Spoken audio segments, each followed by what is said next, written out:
Hey everyone, Dennis K here with Belize Islands Real Estate. Hope you all are doing well today. Hey, listen, I just had my annual blood work done. I'm looking over the results right now, and all has come back fairly good. Got a couple of things I need to pay attention to, but I do this executive physical at least once a year, just so I can see how I'm doing as far as my health goes and what I need to pay attention to that could become a problem in the future. And this reminded me of a webinar workshop that I've been meaning to put together for some time now. So, in fact, I'm actually working on this right now. I'll be announcing some live dates of when I'm going to promote this website or this new webinar, rather. And I want to do it live because I think it's going to be really valuable as I work with people live during the webinar, as I field questions, as we get some feedback from the attendees. Because this isn't going to be just like one of those videos that I put out with that is informational.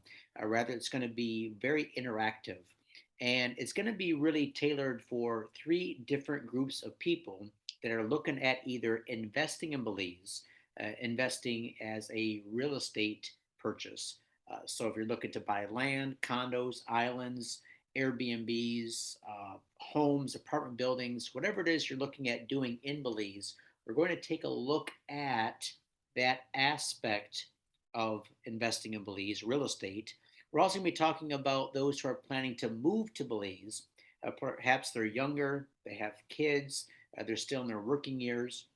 What are the pros and cons or challenges that they're going to face as they make the transition to Belize?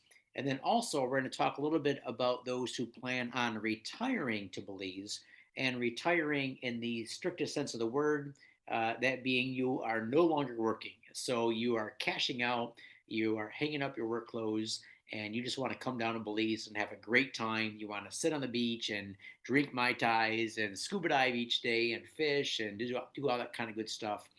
And so what we're going to do in this workshop with those three different areas is I'm going to walk you through two different types of analysis.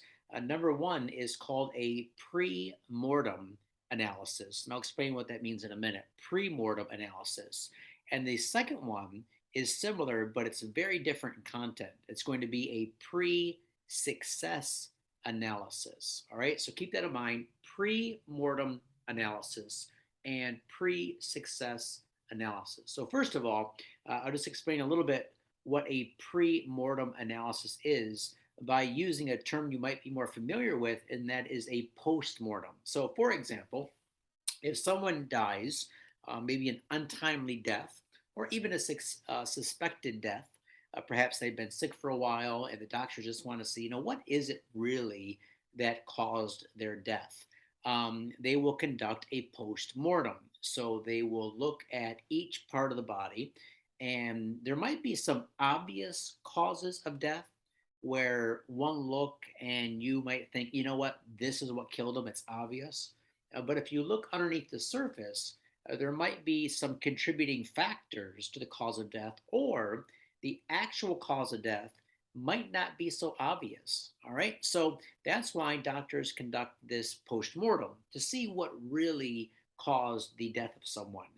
Now, a pre mortem analysis, kind of sticking with our same cause of death scenario, is that you project, say, 5, 10, 20 years, 30 years in the future. And right now, as you sit here today, you start to think, okay, if I happen to pass away, we hope that doesn't happen to you, but if that happens in the next 5 years or 10 years or 15 years, what most likely am I going to die from? And you can approach that from several different aspects. For example, you can say, well, in my family, in my genetics, I am predisposed to having heart disease or cancer or strokes or something like this. So you might already have an idea genetically of what you're prone to perhaps die of. It also could be lifestyle, where you live, your environment. There could be other things that go in. And so if you really give it some thought, you can say, okay, if I were to die in the next 5, 10, 20, 30, 40, 50 years, here are the top, say, 3 to 5 things that I feel pretty confident could be those things that take me out.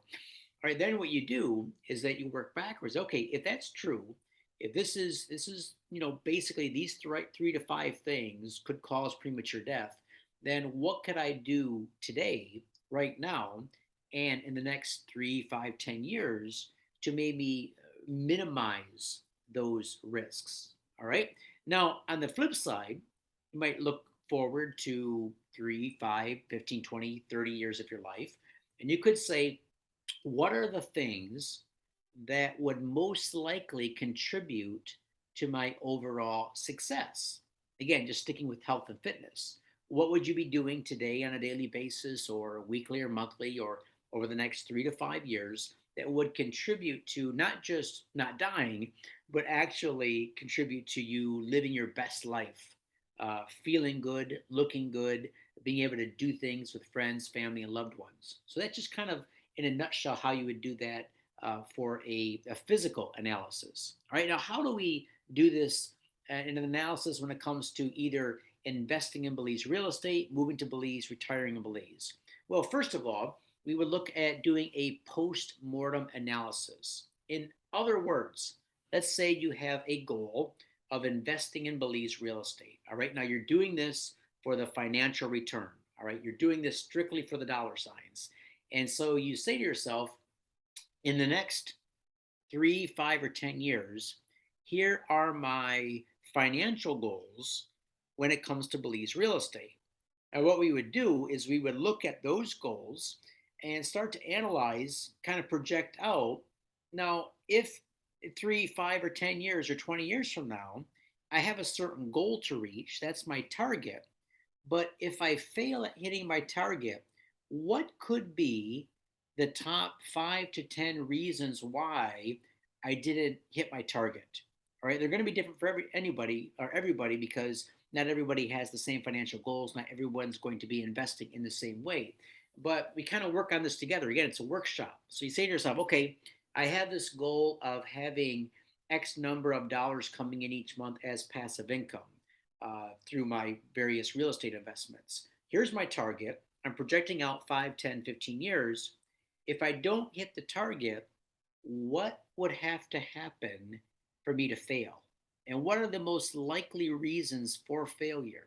We're going to write those down and analyze them. And then what we're going to do is say, okay, out of all of these reasons why you might fail at your real estate investments in Belize, we're going to identify the top maybe 3 to 5 and do an 80/20 analysis on them. So how we would do this is, okay, we have this list of 15 things, 10, 15 things that could take us out of the game, that could cause us to fail.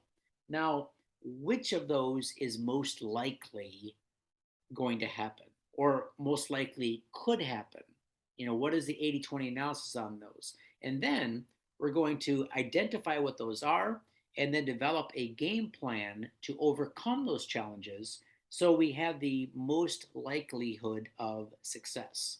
All right, now, after we do the pre-mortem analysis, and again, we're going to do this for those making financial investments in Belize, for those retiring in Belize, those moving to Belize.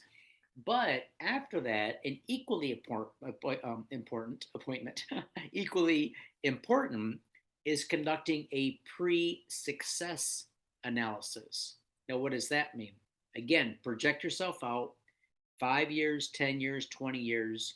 What would be your dream life in Belize? What do you see yourself doing each day? How is the money situation? How are the finances? How is your health? How is the overall lifestyle? You go picture that. And then what we do is we kind of backtrack to today. Say, okay, today is going to be September 2022. What are the main things that I can do today to set myself up so I have the most likelihood, or the best likelihood of achieving that victory, that success in the future? Conducting an 80/20 on those, and then developing a game plan to 10x these. All right, so this is something I've done on several different areas of my life: health and fitness, relationships, spirituality. You have all these different parts of your life, and they are what we have made them based on our habits and our choices up to now. But if we project in the future, looking ahead a year, 5, 10 years, 20 years, 30 years, depending how long you want to go out and reach into the future, backtracking, doing a pre-mortem and also a pre-success analysis, if we do that, then I think it's going to be really eye-opening, especially as we do this in a workshop type environment. So we get feedback from the webinar attendees. We can do this in real time. We can hear what challenges some are facing, how some have thought about overcoming these challenges, and basically how we all can make our experience either buying and investing in Belize or moving to Belize or retiring in Belize something that's a success for all of us. All right, guys, so if this sounds good, please let me know if you would like to attend that webinar. I'm going to keep it fairly small. I'm not going to open it up and do a really large one, again, because I want it to be intimate and feel, and I want to have the opportunity to interact as much as possible with all of the attendees. So please send me an email if you're interested in attending. I'll pick a couple of dates here in the next week or two where we can get together and do this. Probably do one on an evening and maybe do one maybe over a lunch hour. And again, I'm talking about Eastern time zone. So let's say 12 o'clock noon Eastern time. Maybe then one on the weekend around maybe 2 or 3 in the afternoon Eastern time. And that hopefully we'll be able to get as many of you from the States and Canada able to attend as possible. All right, thanks a lot. I appreciate you watching today and hope to hear from you soon.